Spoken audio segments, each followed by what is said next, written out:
evening and welcome. We're halfway through November, and Movember is an annual event involving the growing of mustaches during this month to raise awareness on men's health issues such as prostate cancer, testicular cancer, and men's suicide and mental health.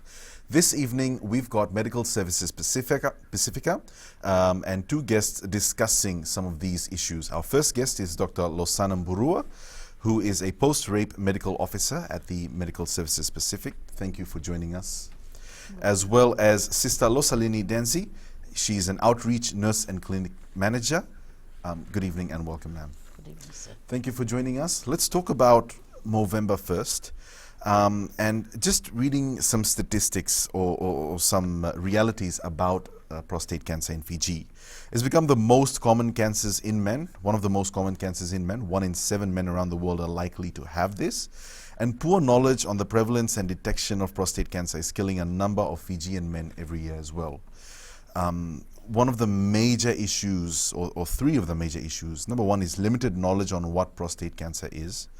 Late diagnosis, because men present to the hospital later when chances of survival becomes low, and poor attitudes towards the deadly disease are some of these main issues, and this is what we'd like to discuss.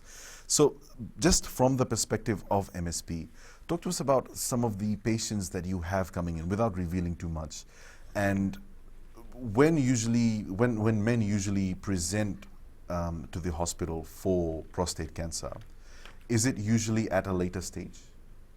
Or is it usually at a stage where it's too late or life expectancy has become too low? Yes, generally that is the trend in Fiji. What we would like to do at MSP is to raise the awareness so that the men could come out in numbers earlier for early detection, as we're trying to promote early detection saves lives, just as in breast cancer and cervical cancer. You know, one of the issues that's been pointed out is the limited knowledge that people have on what prostate cancer is, and especially among men. From the time that we've started doing more awareness for the past few years on prostate cancer, have you seen a change in attitude towards knowing what prostate cancer is? Are there more men that know? Are there more men that regularly get tested for prostate cancer? And this is to either of you. Okay. We find that they're coming at either middle to late stages, mostly only after symptoms have been detected way long, and some come, we can say that denial is one of the main things here. Once they have been advised and they feel that they can do something about it, maybe turn to herbal medications rather than dealing with the problem straight away, as recommended by the doctors. Can I just add to what Dr. Lo has already mentioned? During outreaches, we've seen that it's only female that comes in to seek these services compared to males. And now we've tried to empower the men to come out to seek these services. And the most important part is the awareness.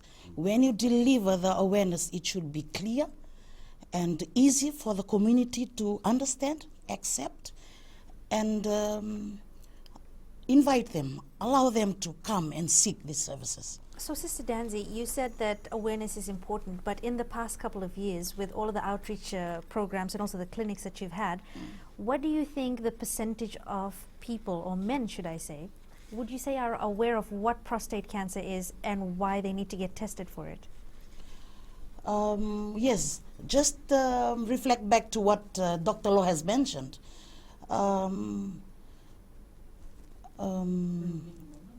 Very low. It's only the females that comes in. With males, they have little knowledge on this, and it's also denial.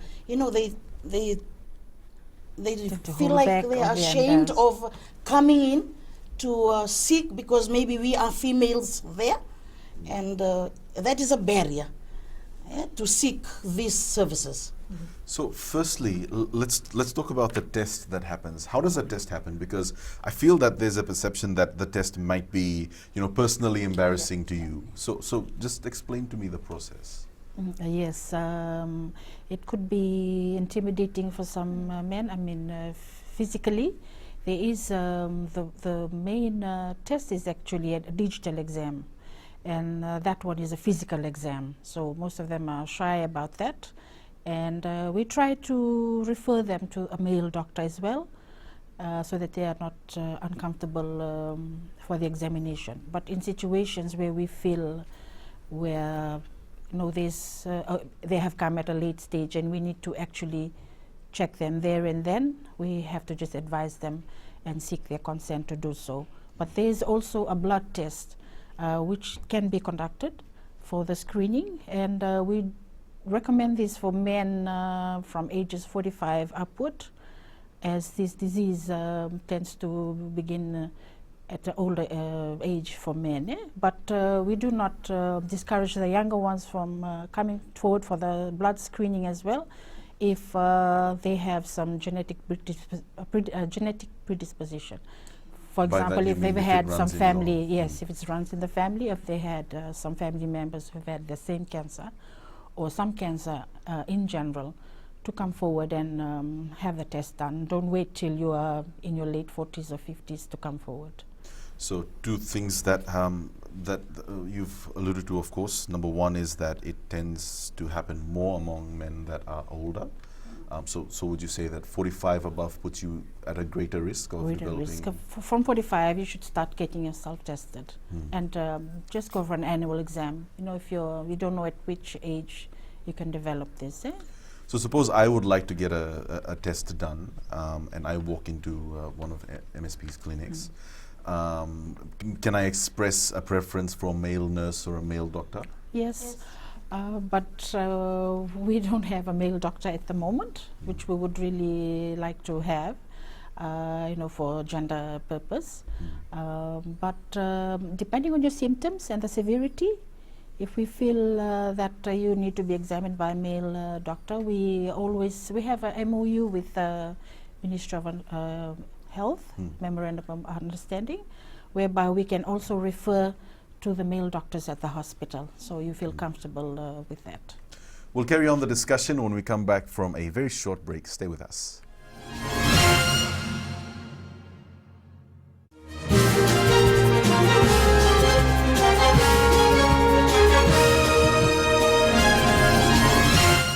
So we're talking about prostate cancer, and Medical Services Pacific is hosting free clinics for prostate cancer throughout this month. How has the response been so far? They are trickling in slowly. The advertisement need to go out and reach out to the people. We are using the social media for that. I mean, And as we of are- tonight, there's still 15 days left. Yes. Plenty of time. Yeah, and we are not just limiting it to November. You can always come any other time. For our services at MSP, our open clinics are all year round, and not only on this, but we are concentrating on this since it's a worldwide event where we try to concentrate on prostate awareness. So, doctor and sister, if we were to look at it from an ordinary perspective, there's always this perception that's very prevalent with any sort of disease or any sort of sickness. If I don't have any symptoms, if I'm not presenting any sort of symptoms, if I'm not at risk, why should I bother? Why should I have to go out and get tested? Why should I go out for even awareness? Why should I even be a part of this conversation? Do you encounter this?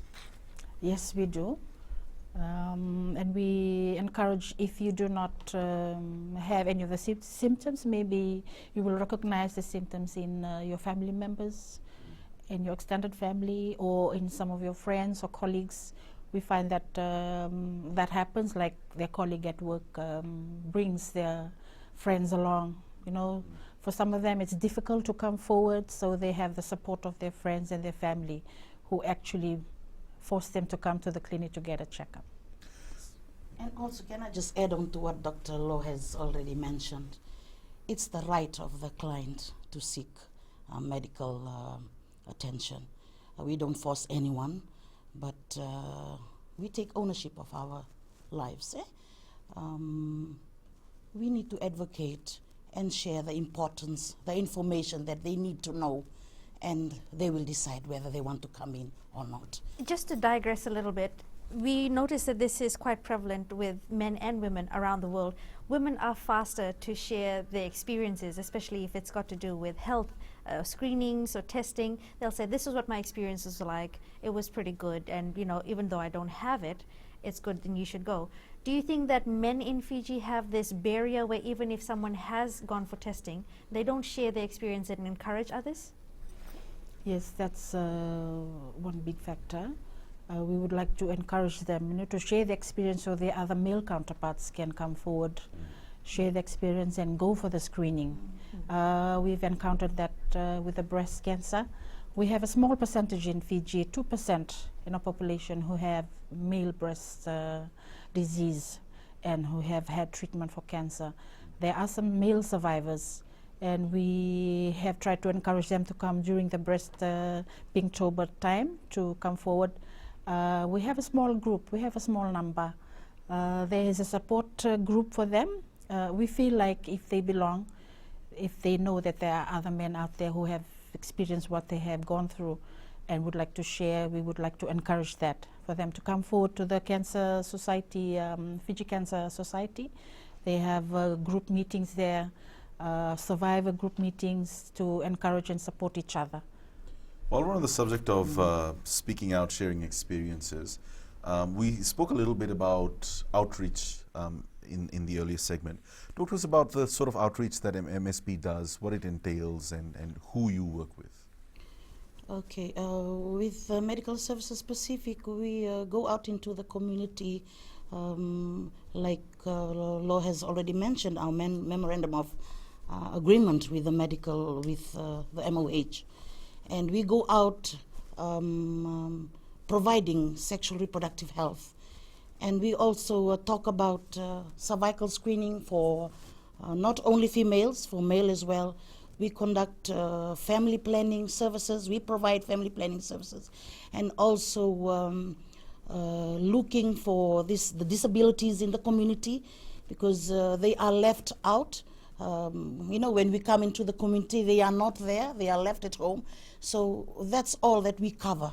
We not only attend to the ones that are there, but we go out doing home visiting to visit this disability, people living with disability, and also providing a home conference with the family members, thanking them for what they've already contributed to the people living with disabilities in their families. And we work in partnership with the medical staffs, and we are glad to really go out there into the community and target the ones that we always left behind. That's very interesting. We're going to talk about mental health issues when we come back from our next break, but just to round up the discussion on prostate cancer. So we spoke about the early stages of prostate cancer versus the late stages where life expectancy does become lower. Does it physically manifest, even if it's in the early stages, without getting screened or tested? Are there certain signs and symptoms that I should look out for, especially early stages compared to late stages? Yes, there are early symptoms, and it will be reflected from the urinary system. Actually, there will be some discomfort in passing urine, as this prostate is a gland which gets enlarged towards the older age. So it will tend to block the passage of the urine from your kidney down to your bladder and to the outlet. So you will have some discomfort, you might have some difficulty to pass urine, or you might even pass blood. That will be in the later stage. Just some deviation from your normal. I mean, you will know your normal. Anything apart from your normal habit, that will have to do with the prostate. So suppose do come by, you know, if you feel any of those. Sometimes it could be just infection. So we'll still be there to screen it out for you and help you sort it out, and we'll refer you accordingly. So suppose if, just by what you said, if your average number of trips to the bathroom is 5 times a day, and it's you suddenly notice that you're going a lot more, it's like 7 to 8 times a day, and that happens for a prolonged period of time, then you should be. Then you should. Yeah, be and if you see, if you're in that age group, if you're in the older age group, and you have to rule out, just excessive water drinking, drinking of kava overnight, you can rule that out. And the late stage will be, like we say, from difficulty to peeing to cannot pee at all. That will be in the late stage. So any variation, if you're in that age range, you're not considering if you're younger and you drink, you're fit, you drink 3 liters, 5 liters a day. That doesn't mean that you have early signs of prostate. So if you're in the age range and if you have some of those symptoms, 1 or 2, it's probably good. To just come for a screening. We'll come back from a short break, and when we come back, we'll talk about men's mental health. Stay with us.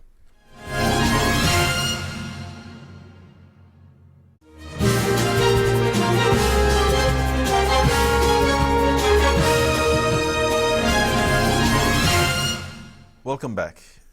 Surveys from around the world show that men everywhere find it difficult to open up about their mental health, though they're significantly more at risk of attempting suicide than women. In a 2018 report, the World Health Organization emphasizes that cultural stigma surrounding mental health is one of the chief obstacles to people admitting that they are struggling and seeking help. And this stigmatization is particularly problematic for men and among men. Described in various media as the silent epidemic and a sleeper issue that has crept into the minds of millions. With chilling statistics, mental illness among men is a public health concern that begs attention.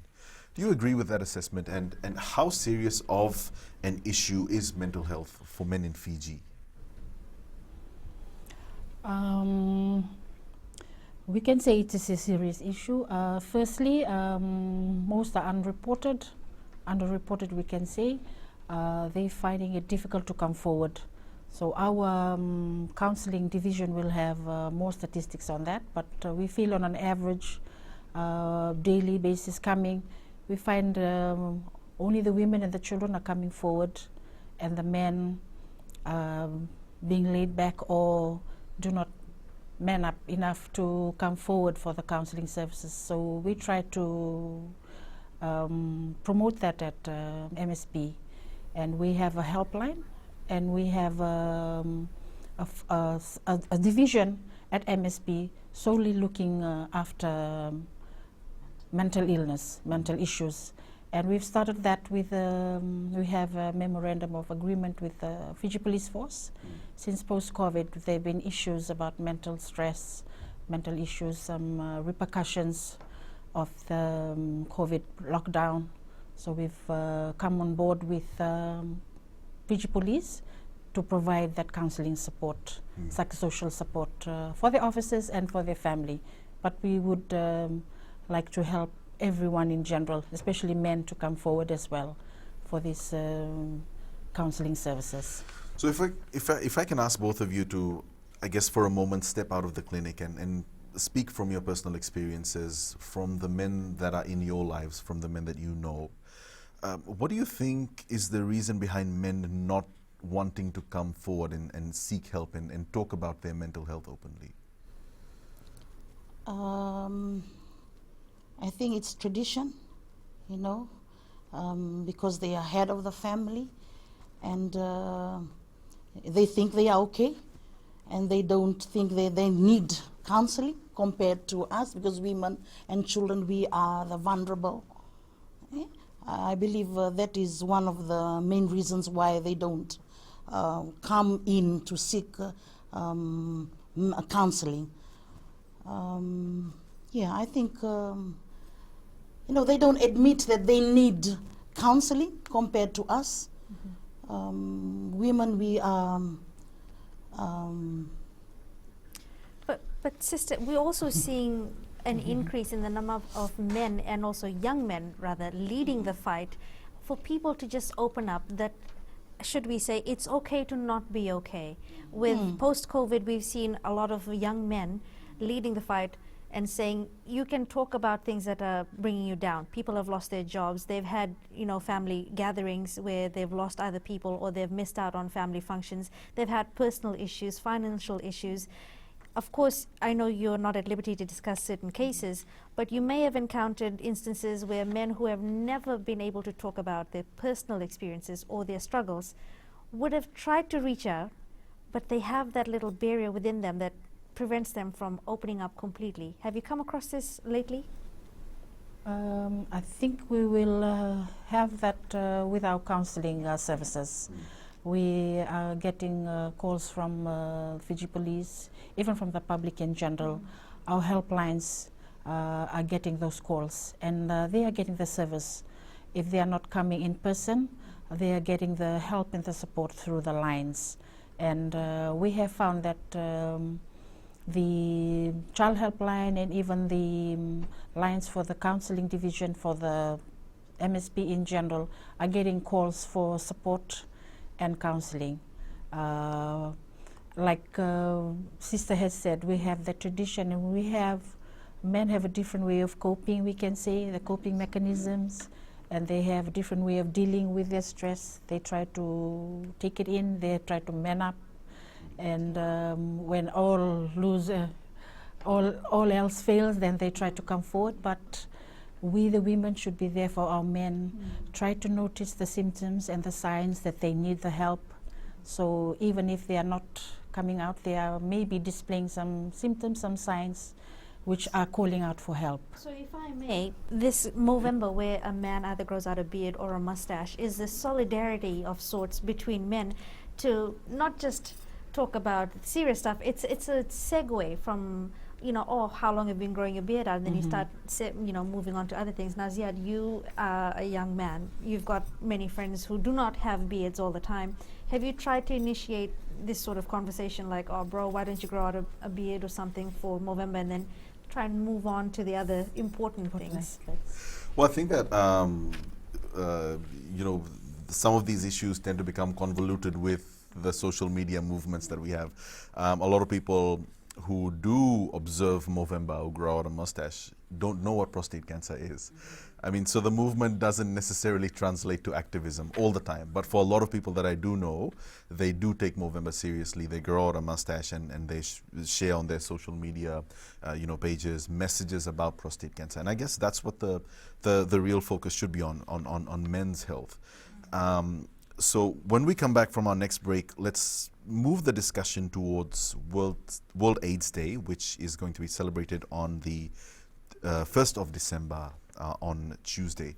So stay with us. We'll come back with that after a short break.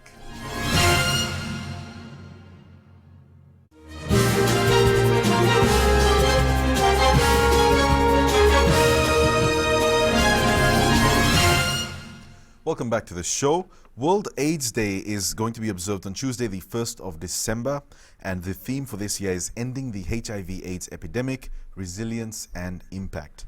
From the first World AIDS Day that was celebrated in 1988, how far do you think we've come in our fight against AIDS, to either of you? For us in Fiji, we think we are doing a good job. We are doing the screening, we are doing the awareness, we are treating the cases for those HIV cases. We are getting them treated. We have designated hub for that, the STI and the HIV hub down Central Suva, and we have that incorporated in all the Ministry of Health main divisions. And we have the specialist medical officers looking after these clinics, specializing in just looking after patients with HIV. And the numbers have come down. The only thing we need to keep on is advocating and awareness and keep on the screening. So when you talk about screening, that doesn't necessarily mean that if someone comes in for screening that they should be met with the stigma of being, or you happen to have multiple partners. Even if you're just with one partner, that partner may have had one other partner in the past. It just takes that one person and then if you are not conscious and if not conscientious rather, you could be at risk. Do you still encounter this where people think, oh, I don't want to get tested, I don't even want to check because I don't want anyone to say that I am of loose morals or something like that? Yeah, we are doing away with that. You know, we try to encourage everyone. We're trying to remove that stigma that you're going to the clinic, you're going for a checkup. You know, we're encouraging the youths, we're encouraging everyone to come for the screening. It's only a blood test, and we will take some history. We'll have to ask you around your history, and it's very important because you're helping yourself, you're helping your partners, you're helping us fight the disease. Still on that note, sir, the importance of contact tracing. We always encourage our clients to get their partners in for tests to combat the transmission of HIV. Just to add on to what Dr. Law has already said. So according to UNAIDS 2019, in 2019, there were approximately, by their estimates, 1,000 adults and children living with HIV in Fiji. But I'd like to refer you to some of the other statistics where UNAIDS has referred to some communities in Fiji that are likely to have a higher HIV prevalence. One of these is sex workers, where the prevalence is 0.7%, transgender people 0.4%, and men and women in same-sex relationships 0.5%. So sex workers, transgender people, and other members of the LGBTIQ community, according to this fact sheet, are more likely to be infected with AIDS. Why do you think that still is the case? And that's to either of you. Okay. For the LGBTI, we feel like they always feel stigmatized, and we would encourage them to come forward. You know, we have our clinics are based in Suva for the central and the maritime zones. We have a clinic in Lambasa for the northern. Now we think the northern division has been red flagged for increase again in number of STIs and HIV probably. So we would encourage our youths there and our LGBTI community to get the screening done and help the fight. Plus another factor that I think we need to, just by looking at these communities, sex workers, transgender people, and people in same-sex relationships, these are people that are more likely to be marginalized and disenfranchised, especially from safe sex education, because, for example, if you're in a same-sex relationship, the current status in Fiji is just pretend like they don't have sex at all, and therefore you don't get the adequate sex education that you'd usually get from various aspects of the community. How do you think we can, I guess, help these people out, help these groups of people out, encourage them to come for testing and help them getting screened? I think we can target them in our outreaches when we go out. We always try to advertise ahead. And our services, the sexual reproductive health rights, covers everyone, despite whatever race, color, gender you are. And the services are free, and either they could just come to us at the screening, or they could always give us a call and make an appointment later, and they could come to our clinics. If one were to come for testing and on the off chance rather that they do test positive, is there follow-ups? Are there support networks that are provided to those? Yes, we have that policy and protocol in place with the Ministry of Health. They are looked after by the specialist doctors who look after them, and they do follow them up until they're treated, until they're free. And everything, all the works is being done there, the awareness, the contact tracing, the treatment and the management until they are fully recovered. Yeah. So with us, we'll come back from our short break into our final segment.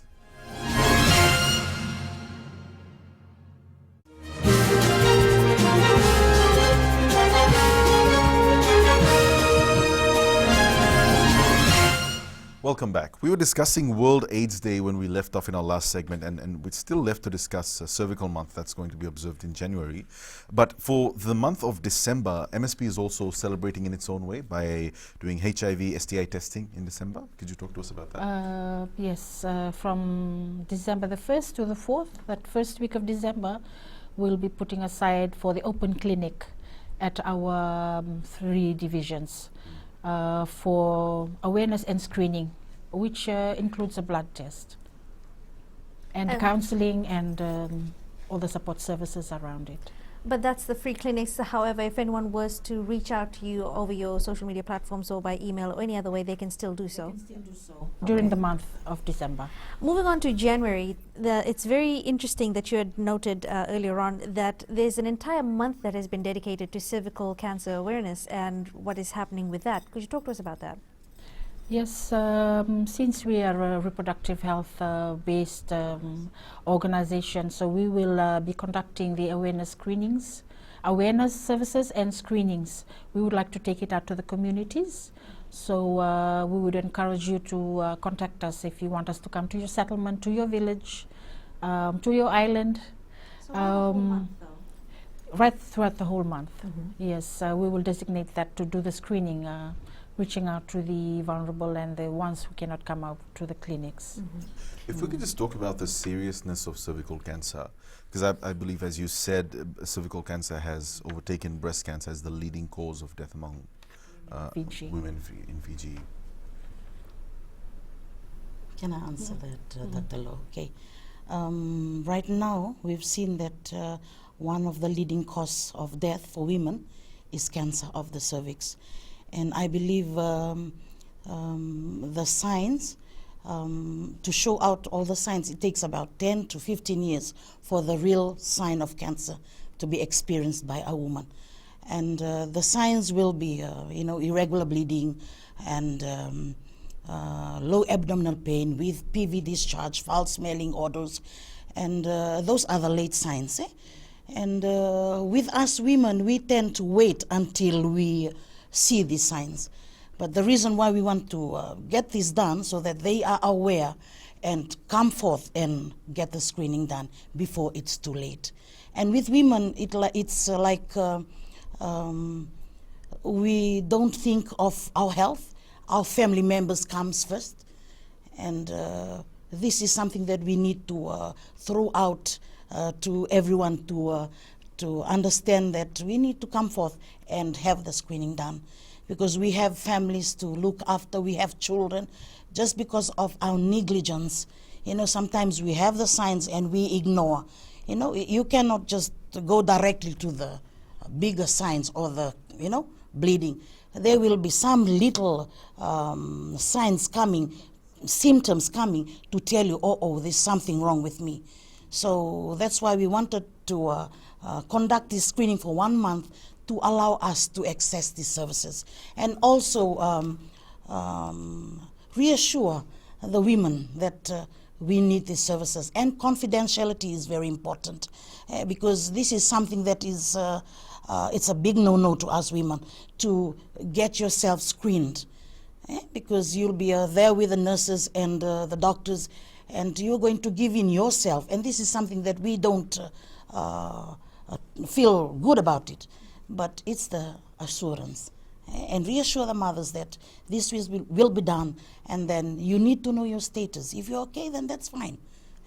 So that is why we are doing this screening, to encourage women from all the 3 divisions to come in and seek these services. So ladies, pardon me if I may, as a woman, you do know that women we would like to talk about things, yeah? We'll talk about our family, we'll talk about the children, we'll talk about the finances, we'll talk in general, because it's a sense of sisterhood. You get to share your feelings. However, that one subject of reproductive health and everything that comes with it is also seen as something that is shameful. We don't tend to talk on that. We'll talk about everything, all and sundry under the sun, except that. Do you see this when you go out for your outreach and for your clinics? Yes. Why do you think that's the case? Okay, let me just share what we always experience out in the community. When we go out into the community, the men always push the women to come in. Go, go, go. talking about sexual reproductive health, it's your business. But now we've go out of our way to get everyone in, men and women. We need to know everything. Men needs to know about female reproductive system, and also the sickness that will come. And also female needs to know about men, so that they are aware. If somebody is going through showing signs, at least the man is there to, remember the outreach, or remember the awareness that we did on that day. Those are some of the signs that you need to go forth. Or even if with males, they have some signs like painful maturation, or there's blood in the urine. The wife is there because we are one. And you encourage your husband, you support your husband, let's go and seek these services. That's the importance of getting men and women together, so that no one gives any excuse in saying, no, that's not true, that's not right. But if they are all there, there's no excuse. So a whole month of advocacy and activism dedicated to cervical cancer in the month of January. Unfortunately, we're coming towards the end of our show. If someone wanted to contact MSP or get in touch with you, come and visit one of your clinics, how can they do that? How can they know more about you? Our clinic is a one-stop shop at Suva. It's at 355 Wamanu Road, near the Outrigger Hotel. Our clinic at Lautoka is at 49 Yawini Street. That will be fully functional towards the end of this year, and maybe towards the beginning of next year. We are running on a small scale at the moment. For Lambasa, for the whole of the north, Vakaundrove, Mbua and Motherwater areas, we are located at Lot 11, Nayada subdivision, which is near the Lambasa Hospital. And our numbers, I'm sure probably they can put it on the screen later. Suva is 3315-295 for the clinic. Our direct lines are 4502906 for the counseling services, and 4502907 for the medical clinic if you need to access the nurse or the doctor. Our child helpline, we also in partnership with the Ministry of Women and Child Poverty and Alleviation, we run the line for them. That's a toll-free line, 1325 for child-related issues. You can call on that for all the children or children-related cases, or even women, and some emergency cases if you feel. And the counseling direct line is 9910894 for Suva. For the Lautoka Clinic, will be opening later this year. It's 6660595. And for the clinic in Lambasa, the direct line is 4502909 and 8811-308. Thank you very much, ladies, for joining us, Dr. Losana Mburua and Sister Losalini Denzi. We hope to have you again someday. Thank you. Thank you so much. And that's all we have for you on the show tonight. Thank you for joining us. Have a pleasant evening.